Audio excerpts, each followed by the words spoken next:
मिया से कहता है कि आज यहाँ की साफ सफाई की जिम्मेदारी उन दोनों की है। मिया भी बड़े उत्साह से यह बोलकर तैयार हो जाती है। रात का सीन दिखता है। बेचारा हीरो बेड के बीच में फंसा हुआ है। उसके एक तरफ दो एल्व्स लड़कियां हैं और दूसरी तरफ छोटी मिया। सभी मिलकर बोल रहे हैं कि आज बहुत थक गए हैं, अब सो जाना चाहिए। चांदनी रात में हीरो को नींद नहीं आ रही क्योंकि लड़कियां उससे चिपक कर सो रही हैं। वो चिढ़कर पूछता है, क्या तुम सब मुझसे चिपक कर ही सोने वाली हो? जिस पर लड़की मजे लेते हुए कहती है, तारांकन हाँ, गुड नाइट। अगली सुबह जब चिड़िया चहचहाती है तो हीरो की आंखें खुलती हैं। उसका सिर बुरी तरह दर्द कर रहा है। My head hurts. रात भर ठीक से सो जो नहीं पाया। हीरो उठकर देखता है कि बाकी दोनों लड़कियां ईव और लीली तो सुबह सुबह ही कहीं निकल चुकी हैं।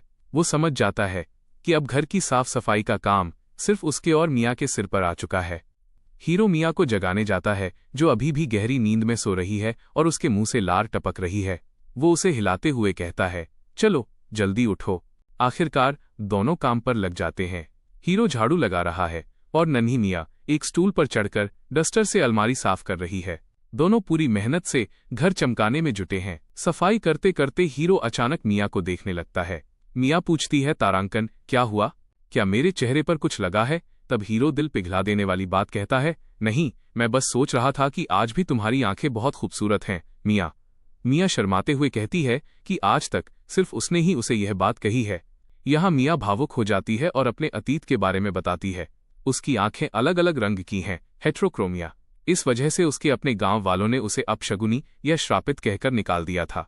यहाँ तक कि गुलामों के व्यापारियों, स्लेव मर्चेंट्स ने भी उसे एक बोझ की तरह यहाँ वहाँ फेंका। हीरो उसकी बात पूरी करते हुए प्यार से मुस्कुराता है और कहता है, हाँ, और आखिरकार मैंने तुम्हें अपना लिया। मिया के इस पूरे दर्द को भूलकर मुस्कुराने की वजह सिर्फ और सिर्फ हमारा हीरो ही है। इसलिए बताता है कि मिया को हेट्रोक्रोमिया है, यानी उसकी एक आंख लाल है और दूसरी हरी। स्ले को उसकी ये आंखें बिल्कुल कीमती रत्नों जैसी लगती हैं और वो मिया से बहुत प्यार करता है, एक गार्जियन की तरह। मिया भी दिल से खुश है कि स्ले ने उसे अपने पास पनाह दी। मिया अपनी खुशी जाहिर करते हुए कहती है, जब से मैं आपके पास आई हूँ स्ले, मैं सच में बहुत खुश हूँ। और यहाँ तक कह देती है कि स्ले उसके लिए नंबर 1 है। लेकिन हमारा स्ले ठहरा सीधा साधा लड़का। वो हंसते हुए उसे सीधे रिजेक्ट कर देता है और कहता है, अरे मिया, मुझ जैसे लड़के की उम्मीद छोड़ दो, तुम्हें लाइफ में मुझसे कोई बहुत बेहतर मिल जाएगा। इस बात पर मिया पाउट मुंह फुलाना करने लगती है। तभी मिया कहती है कि चलो जल्दी जल्दी सफाई खत्म करते हैं, वरना ईव और बाकी सब उन पर गुस्सा करेंगे। लेकिन तभी मिया की नज़र झाड़ू पर बैठे एक छोटे से कॉकरोच कीटाणु पर पड़ती है। मिया के तो होश ही उड़ जाते हैं। उसकी आंखें फटी की फटी रह जाती हैं। डर के मारे कॉकरोच को देखते ही मिया की सारी बहादुरी हवा हो जाती है। वो जोर से चिल्लाती है, स्ले, और सीधे दौड़कर स्ले के ऊपर छलांग लगा देती है। बेचारा स्ले इस अचानक हुए हमले के लिए तैयार नहीं था और उसके मुंह से निकलता है, उगाह। स्ले पूरी तरह से हैरान परेशान है। वो मिया के इस अजीब बर्ताव को देखकर अपने मन में सोचता है, तारांकन, ये बच्ची तो मेरी समझ से बिल्कुल बाहर है। तुम नामुमकिन हो। किसी तरह दोनों मिलकर घर की सफाई पूरी कर लेते हैं। स्ले का छोटा चबी चेहरा कहता है कि चलो अब रहने के लिए ये जगह साफ हो गई है। मिया भी खुश होकर कहती है कि सब कुछ सुपर क्लीन हो गया है, बस अब टूटे हुए फर्नीचर को ठीक करना बाकी है। तभी स्ले बाहर की तरफ देखते हुए सोचता है कि जो बाकी 2 लड़कियां बाहर गई हुई थीं, वो अब तक वापस आईं या नहीं। वो कहता है, मैं जरा बाहर जाकर चेक करता हूं कि वो दोनों आ गईं क्या। जैसे ही स्ले दरवाजा खोलता है, उसके होश उड़ जाते हैं। सामने खड़ी है लीली मॉन्स्टर बोर, जिसके बड़े बड़े सींग और दांत हैं। स्ले का चेहरा देखने लायक होता है। वो पूरी तरह शॉक में है। स्ले हैरान होकर पूछता है, भाई तुम लोग इसे कैसे भी देखो, ये कोई नॉर्मल जानवर नहीं, एक मॉन्स्टर है ना? लेकिन लीली और उसकी दोस्त बिल्कुल रिलैक्स हैं। लीली की दोस्त मासूमियत से कहती है, तारांकन, अरे नहीं, ये तो बस एक थोड़ा सा बड़े साइज का सुअर है ना लीली? चलो, अब हमें कुछ दिनों तक खाने की टेंशन नहीं होगी। स्ले अपना सिर पकड़ लेता है और कहता है, ये जरूरत से ज्यादा बड़ा है और इसके दांत तो देखो कितने खतरनाक हैं। इस पर वो एल्फ लड़की लीली बहुत ही मासूम चेहरा बनाकर कहती है, तारांकन, मुझे लगा आप हमारे लिए जो कुछ भी करते हैं, ये उसके बदले एक छोटा सा थैंक यू गिफ्ट होगा। क्या आप खुश नहीं हुए? मैं बहुत खुश हूं, पर तुम लोग खुद पर ज्यादा दबाव मत डालना, ठीक है? या हीरो सोचता है, ये कैसी लाइफ फॉर्म है यार? क्या इतनी क्यूट लड़की का इस दुनिया में होना लीगल भी है?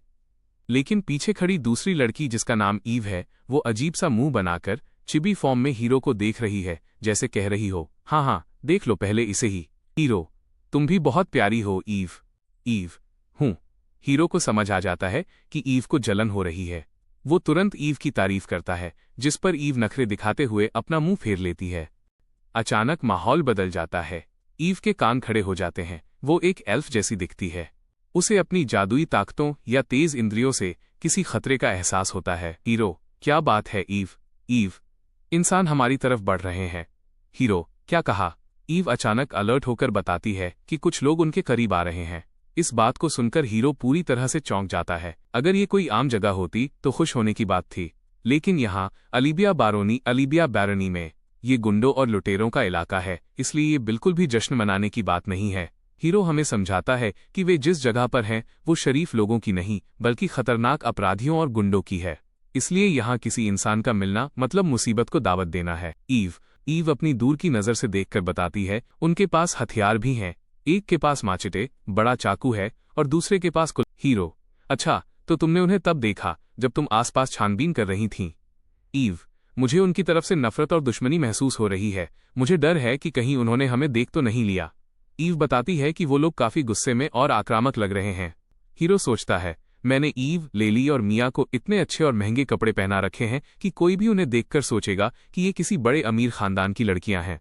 अगर ऐसी लड़कियां इस गुंडों के इलाके में अकेली घूमती दिखीं तो नामुमकिन है कि ये बदमाश उन पर हमला न करें।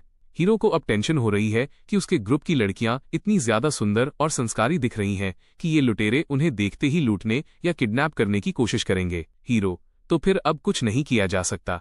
ईव, अब छिपना नामुमकिन है। हीरो, मुझे लगता है अब उनका सामना करना ही पड़ेगा। आखिर में दोनों समझ जाते हैं कि भागने या छिपने का वक्त निकल चुका है। गुंडे बहुत करीब आ चुके हैं और अब अपनी हिफाजत के लिए उनसे भिड़ना ही एकमात्र रास्ता बचा है। हमारी शांतिपूर्ण और सुकून भरी जिंदगी स्लो लाइफ के खातिर हमारे पास जाने के अलावा और कोई रास्ता नहीं है।